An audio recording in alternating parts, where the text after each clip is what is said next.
At exactly 3:47 inches the morning, my phone lit up with a text from my daughter-in-law. 5 words that made my blood freeze. Don't go to the restaurant today. Before I could type a reply, another message came through. Please, Dad, just trust me. I'll explain everything later. I stared at that screen in the darkness of my bedroom, heart hammering against my ribs. In the 31 years since I opened my first restaurant in downtown Nashville, I had never missed a single day of work. Not when my wife passed. Not when I had pneumonia. Not once. But something about those words, the desperation behind them, told me this wasn't a joke. I called in sick for the first time in my life. By noon, when 2 detectives showed up at my front door with a warrant, I realized my daughter-in-law hadn't just warned me. She had saved everything I'd ever built. And the person she saved me from was my own son. Before I tell you what those detectives said, let me ask you something. Comment where you're listening from right now. And tell me, has anyone in your family ever protected you from someone you never expected to hurt you? Let me take you back to the beginning, because none of this makes sense without context. My name is Harold Jennings. I'm 67 years old, and for 3 decades I've been the owner of Jennings Table, a southern comfort food restaurant that started as a 12-seat hole in the wall on Broadway and grew into a Nashville institution. Full location. 140 employees. Catering contracts with half the music venues on Music Row, and a cookbook that spent 6 weeks on the bestseller list back in 2019. I built all of it with my own hands, my own recipes, and more sleepless nights than I can count. My late wife Catherine and I had 2 sons. The eldest, Kevin, is 38, smart as a whip, business degree from Vanderbilt, always dressed sharp, always working an angle. He came into the business right out of college and worked his way up to operations director. The younger one, Mitchell, is 32, quieter, steady, started washing dishes at 16 and learned every station in the kitchen before he ever sat behind a desk. He's our head of culinary development now, and every new recipe on our menu has his fingerprint on it. Then there's Audrey, Kevin's wife. She married into our family 5 years ago. And from the start, she was different. Not loud. Not trying to impress anyone. She had this calm way about her, like she could read a room before anyone said a word. She worked as our financial controller, handled the books, the payroll, the vendor accounts. Catherine would have loved her. I always told her that, for years, things ran smooth, or at least I thought they did. Looking back, I can see the cracks I chose to ignore. Kevin always pushed for expansion, bigger locations, franchise deals, corporate catering. He wanted Jennings Table to be a brand, not just a restaurant.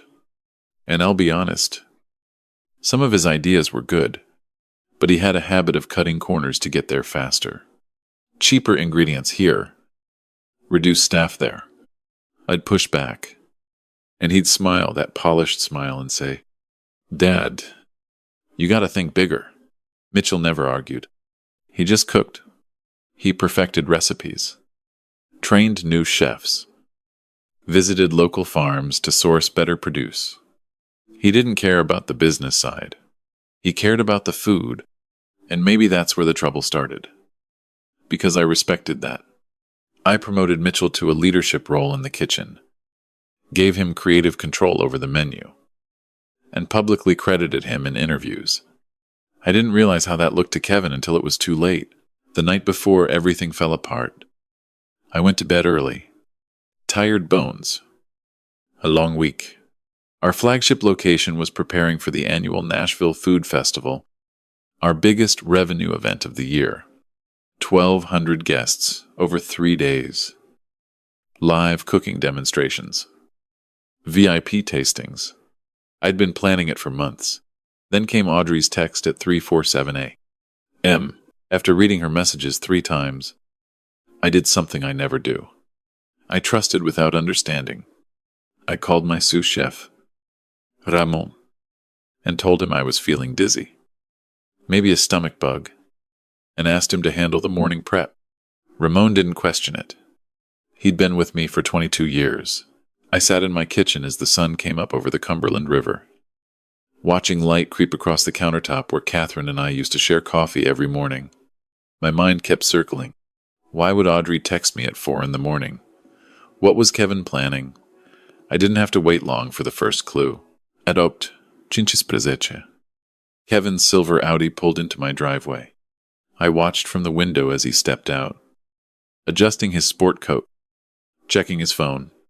He looked tense. His jaw was tight, and his eyes kept darting toward the house like he was calculating something. I opened the door before he could knock. Kevin, this is a surprise. Dad? He blinked, clearly not expecting me to be standing there in my bathrobe. Why aren't you at the restaurant? The festival prep starts at 7. Stomach's been off. Told Ramon to cover. Something flickered across his face. Not concern. Frustration. It lasted half a second, but I caught it. You sure you can't come in for a couple hours? The health inspector confirmed he's coming today for the pre-festival walkthrough. You always handle that personally. Ramon can handle it. He knows the protocols. Kevin stepped closer.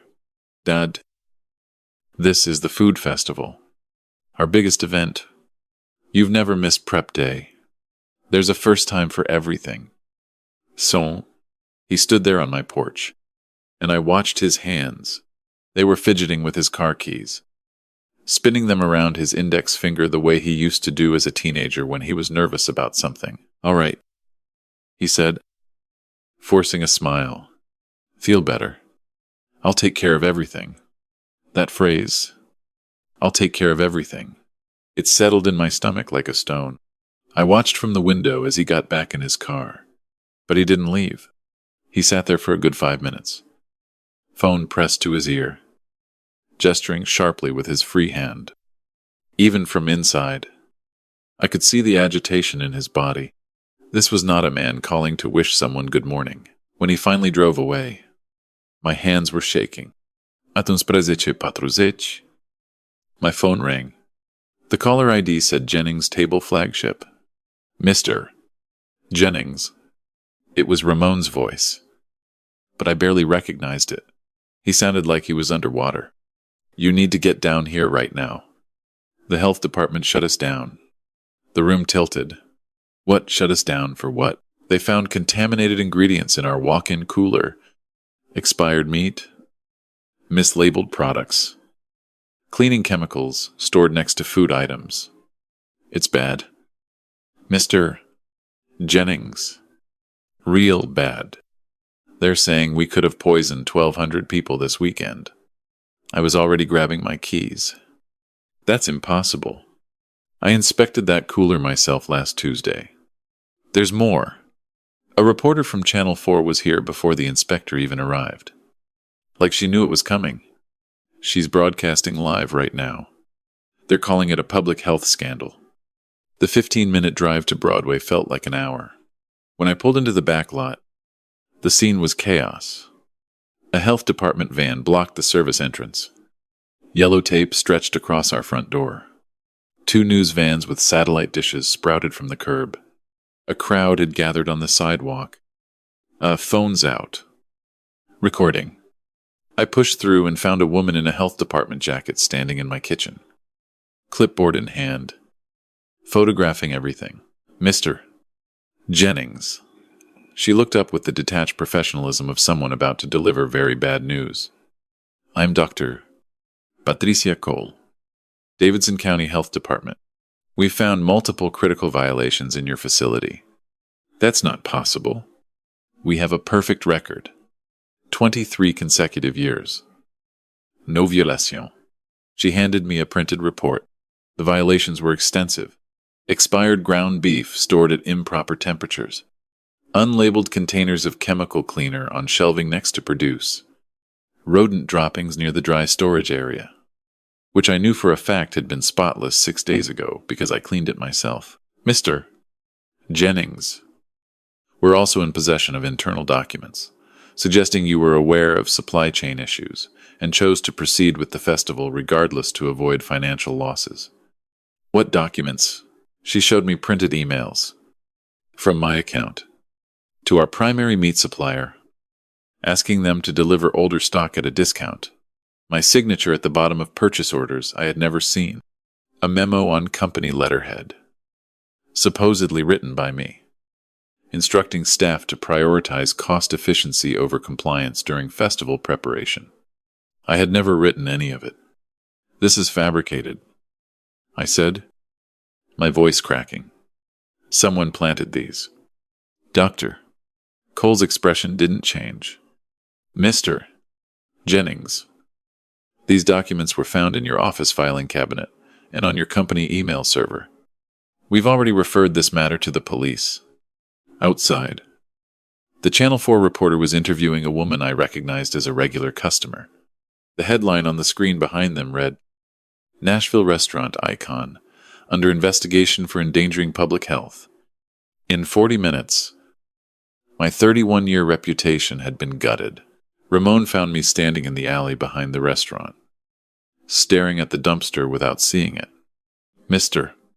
Jennings, there's something else. 2 of our line cooks quit this morning. They said they were contacted last night and told the restaurant was going under, that they should start looking for new jobs. Contacted by who? Ramon hesitated. They said Kevin called them. The pieces were falling into place like a nightmare puzzle. Audrey's warning, Kevin's insistence I come to work, the contaminated cooler, the forged documents, the reporter who arrived before the inspector. Kevin had orchestrated all of it.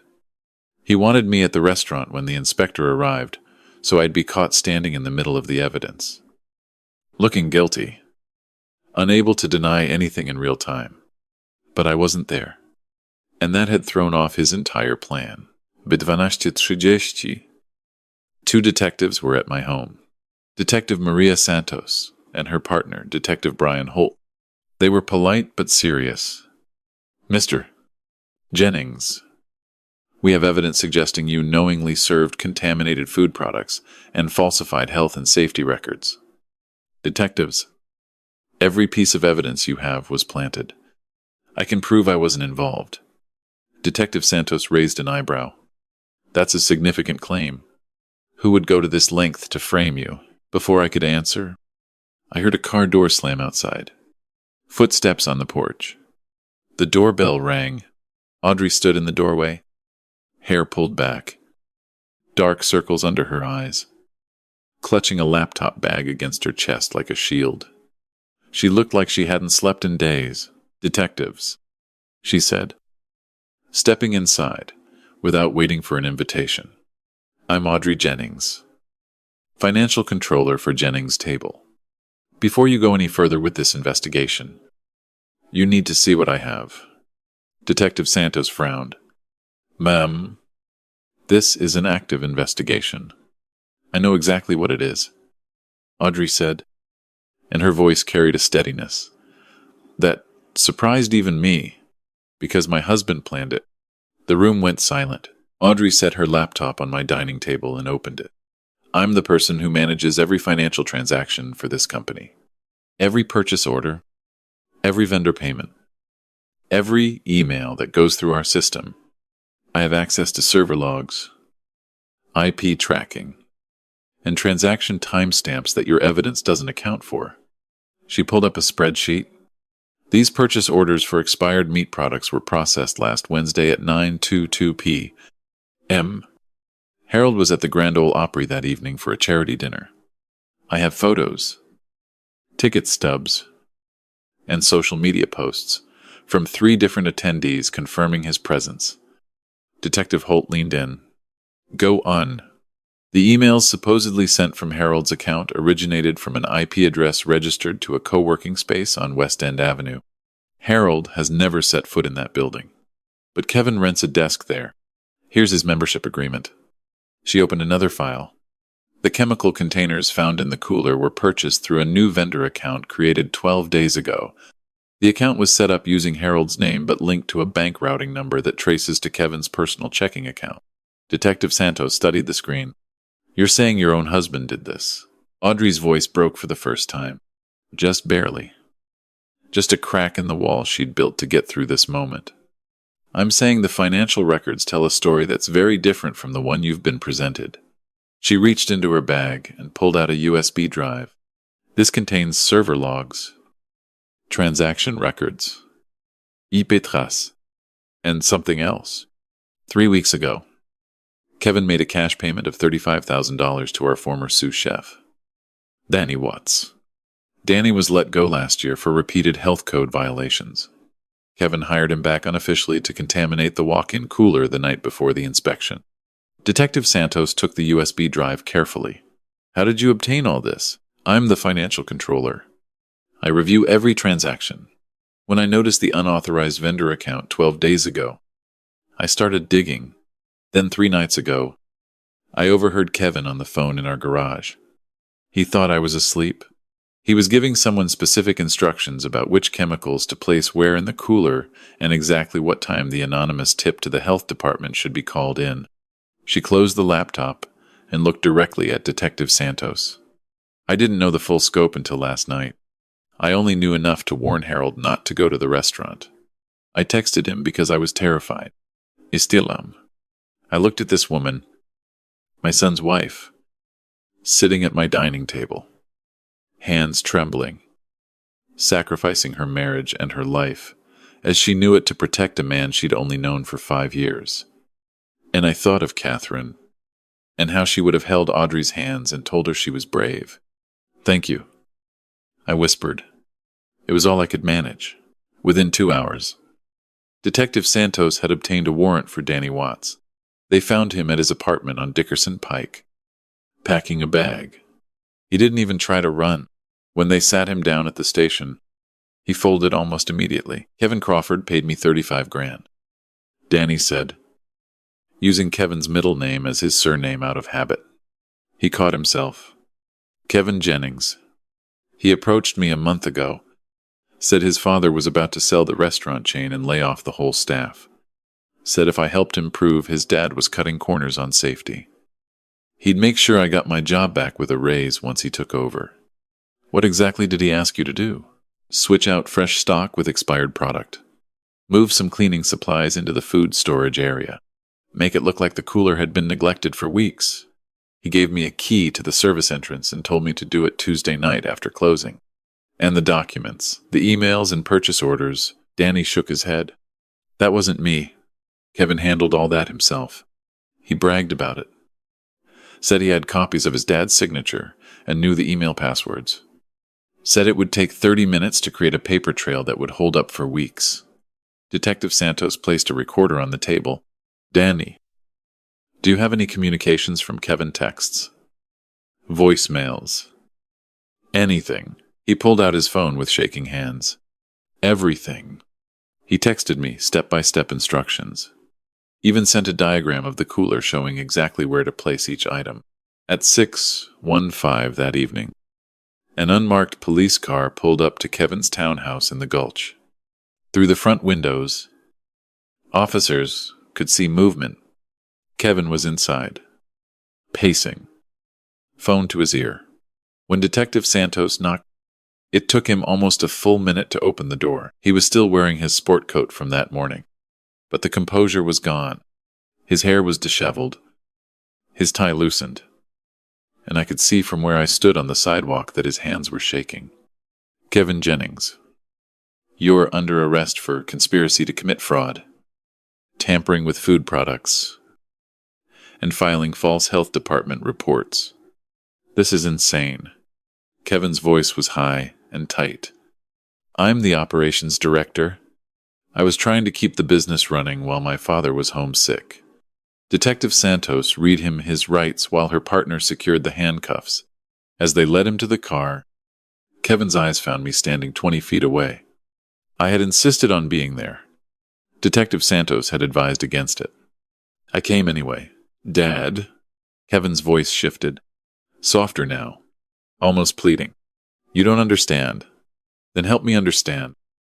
And so, at the station, they let me have 5 minutes alone with him. I'd begged for it the same way Audrey had begged me not to go to work that morning.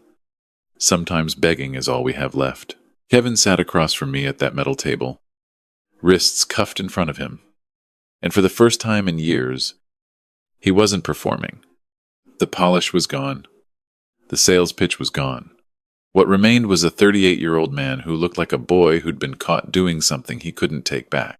Why? I asked. One word. It was all I had. Kevin stared at the table for a long time. When he spoke, his voice was raw. Because you were going to hand it all to Mitchell. That's not true. Isn't it? He looked up. And I saw years of anger in his eyes. Every interview. Mitchell's recipes. Mitchell's vision. Mitchell's talent. You put his face on the cookbook. You let him redesign the menu without even asking me. You told that reporter from the Tennessean that Mitchell was the heart and soul of Jennings Table. I remembered that interview. I remembered those exact words. I've worked 14-hour days for 15 years. Kevin continued, his voice cracking. I negotiated the catering contracts. I secured the second and third locations. I handled the finances before Audrey came along. And none of it mattered because I wasn't in the kitchen. Because I wasn't the one with flour on my hands. Kevin, I never loved you less than Mitchell. It's not about love. Dad, a tear slipped down his cheek, and he wiped it away angrily. It's about respect. You respect what Mitchell does. You tolerate what I do. There's a difference. And I felt it every single day. The silence between us was so heavy I thought it might crush me. So you decided to destroy me. I said quietly, I decided to prove I could run the company better than you. If the board saw you were incompetent, if clients lost faith, they'd turn to me. I'd fix the crisis I created. And I'd finally be the one people depended on. And the 1,200 people who could have been poisoned at the festival. For the first time, Kevin's face showed something close to shame. The food was never going to reach guests. The inspection was supposed to happen first. I timed it so the shutdown would come before anyone ate anything. Nobody was supposed to get hurt. But they could have. Kevin, if that timing was off by even an hour. He dropped his head into his hands. I sat there looking at my eldest son, and I saw two people at once. The 8-year-old boy who used to help me count receipts at the first restaurant, sitting on a milk crate behind the register, proud as anything. And the man who had just tried to burn down everything I'd built because he thought I didn't see him. The truth is, maybe I didn't. Not clearly enough. Not the way he needed me to. I failed you. I said. Kevin looked up sharply. Not in the way you think. I didn't favor Mitchell. But I failed to show you that what you did mattered just as much. I took your work for granted because it wasn't the kind of work I understood. That was my mistake. And I'm sorry. Et so. Kevin's composure shattered. He broke down right there at that metal table, sobbing in a way I hadn't seen since he was 12. And his mother told him she was sick. It doesn't fix this. Dad, no. It doesn't, but it's the truth. And we have to start somewhere. When Detective Santos came back in, Kevin gave a full confession. Everything. The payments to Danny. The forged emails. The contaminated cooler. The anonymous tip to the health department. The planted documents. All of it designed to make me look negligent so the Nashville business community would demand my removal, and Kevin could step in as the responsible son who saved the family legacy. They let him out in handcuffs. He looked back once. I held his gaze until the door closed between us. The weeks that followed were the hardest of my life. And I've buried a wife, so I know what hard feels like. The health department cleared Jennings Table within 72 hours of Danny's confession. Every contaminated item was traced back to his Tuesday night operation. Our 23-year clean record was officially reinstated. Dr. Cole called me personally to apologize for the public spectacle. The Nashville scene ran a feature with the headline that the investigation had cleared me entirely and exposed a family betrayal. Reporters who had been ready to end my career were now writing sympathetic profiles. Customers who had canceled festival reservations rebooked within days. The food festival went ahead 2 weeks late, and we served 1,400 guests without a single incident. Kevin's trial was swift. Corporate fraud, conspiracy, food tampering, and filing false government reports. The judge, a stern woman named Patricia Harmon, delivered a sentence of 4 years. "These crimes don't just threaten a business," she said during sentencing. "They threaten public trust in the institutions that keep communities safe." I sat in the gallery with Audrey on my left and Mitchell on my right. Audrey held my hand through the entire proceeding. Mitchell sat straight and still, his face unreadable. He hadn't spoken to his brother since the arrest. 1 month after the sentencing, I sat in my office above the flagship restaurant. The dinner rush was winding down. I could hear the faint clink of glasses, the murmur of conversation, the sounds of a restaurant doing what it was made to do, feeding people, bringing them together. Mitchell knocked on the open door. "Hey, Dad. Got a minute, always." He came in and sat down across from me. For a long moment he just looked at the wall where I'd hung our first dollar bill from 1,994, framed next to a photo of Catherine standing in front of the original 12-seat dining room.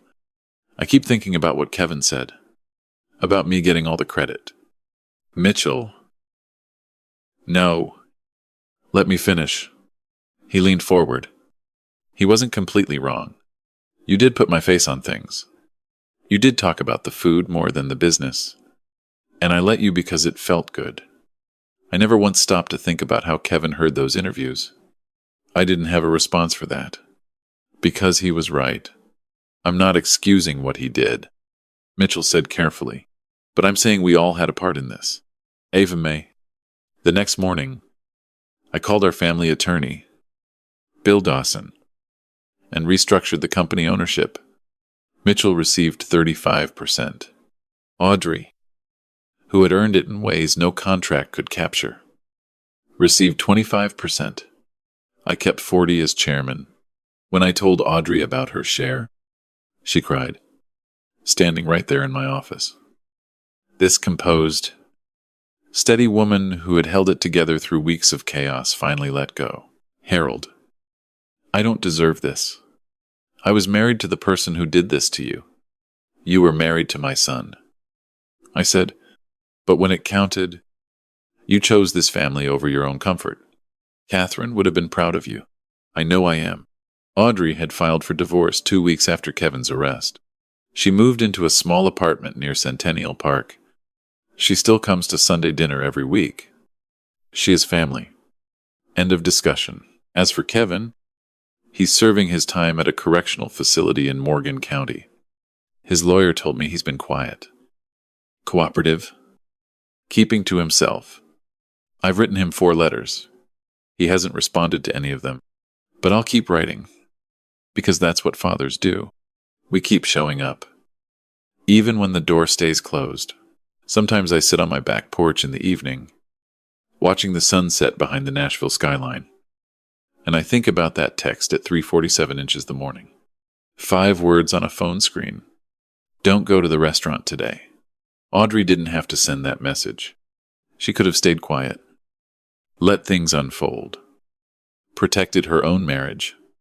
Instead, she risked everything to protect a man who was, technically, not even her blood. And that taught me something I wish I'd learned 40 years ago. Family isn't defined by who shares your last name. It's defined by who stands beside you when standing beside you costs them something. I also learned that fairness isn't what we think it is. I thought I was being fair to both my sons by rewarding merit. Mitchell was talented, so I celebrated him.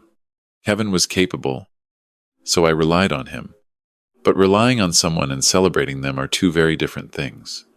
Kevin needed to be seen, not just used. And I was too busy running a business to notice. If you're a parent listening to this, I'm asking you to do something I didn't do. Look at each of your children, especially the ones who seem fine on the surface, and ask yourself, do they feel valued, not just loved? Valued. Because love without recognition can feel like indifference to a child who's been trying to earn your attention for 38 years. God has a way of placing the right people in our lives at the right moment. Audrey was my guardian angel that February morning. She answered a call that had nothing to do with obligation and everything to do with integrity. Her courage prevented a public health disaster and saved an innocent man from charges that would have ended his life's work. I'm still learning how to forgive Kevin. Some days are easier than others. But I refuse to let anger be the last chapter of our story. He's my son. He made a terrible choice born from years of pain I should have noticed. And somewhere inside the man sitting in that prison cell is the boy who used to count receipts on a milk crate and beam with pride when I told him he got the numbers right. I hold on to that boy. And I wait. If this story moved you, if it made you think about someone in your family you might not be seeing clearly, please subscribe to our channel and share this with someone who needs to hear it. Comment where you're listening from and tell me, who is the person in your life who protected you when you didn't even know you needed protecting? These stories matter because they carry truths that can change how we treat the people we love. And sometimes, that's all it takes to keep a family from breaking apart.